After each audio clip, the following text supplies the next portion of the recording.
First time here? Me? No, I used to live here for almost 10 years. So many people love the show, are a little bummed that it's not going to continue further, but what a nice treat to be able to give them this little, present at the end. What was it like for you to have that experience?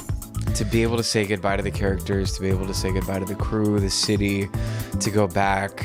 When they first said we were going back to do a movie, it seemed weird doing a TV show to then end it in a film.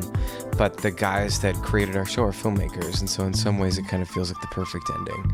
And we, wept every day on set, and it was hard to say goodbye to the entire experience. What can you tell us about your characters? What will we learn since the end of season 2? That they're all kind of messed up, basically. No, I mean, that's the wonderful thing about the show is that, it's 9 months down the track when we come to the film, and everybody is kind of developed in a certain way, but everyone is still complicated, and, so there's some areas of our lives as characters that have developed and leapt forward.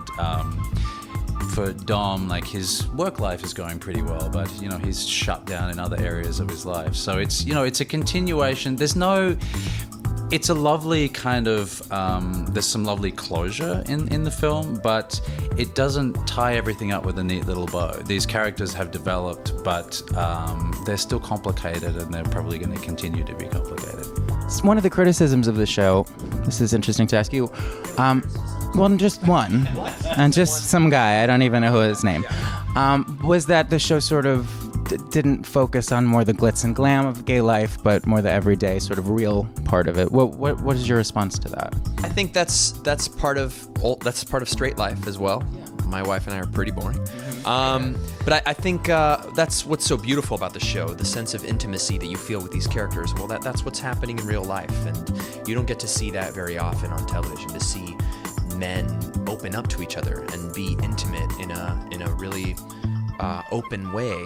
There's a lot of storytelling nowadays with a strong sort of silent male type, and here we've got these guys who open up to each other and are vulnerable to each other and need each other's friendship in order to improve their not only their lives and their careers, but within their relationships.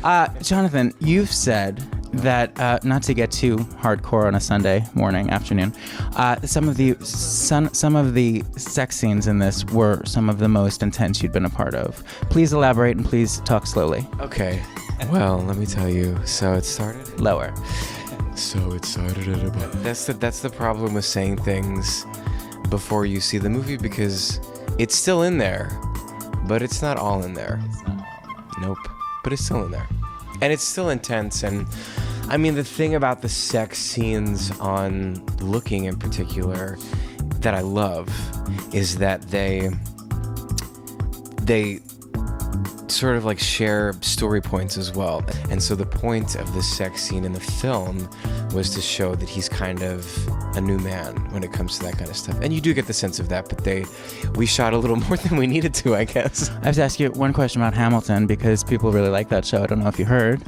I know you just went back to film it. What was that experience like? It was so surreal. Yeah, it was great. It kind of felt like getting back on the bike. It's a great show, and those people are amazing, and it was really fun to be back. I didn't anticipate it, so it was a really fun day. If Looking the movie was a musical, which I'm kind of disappointed it's not, what would your character's 11 o'clock number be? It could be something that already exists, or you can make up a title. Why? Or you can sing, Jonathan Groff. Cheese in front of me. Why isn't a man in my bed?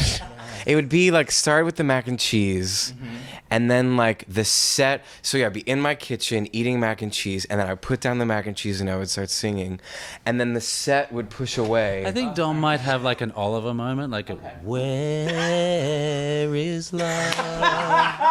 Does it fall from skies above? Yes. Right? Yes. Good choice. How about you? I think Raul Esparza would play my character. That's good. Good casting as well. Maybe the 11 o'clock number would be him and all the rent boys, shooting them, It'd be a huge orgy, a bunch of dudes, and it'd be amazing.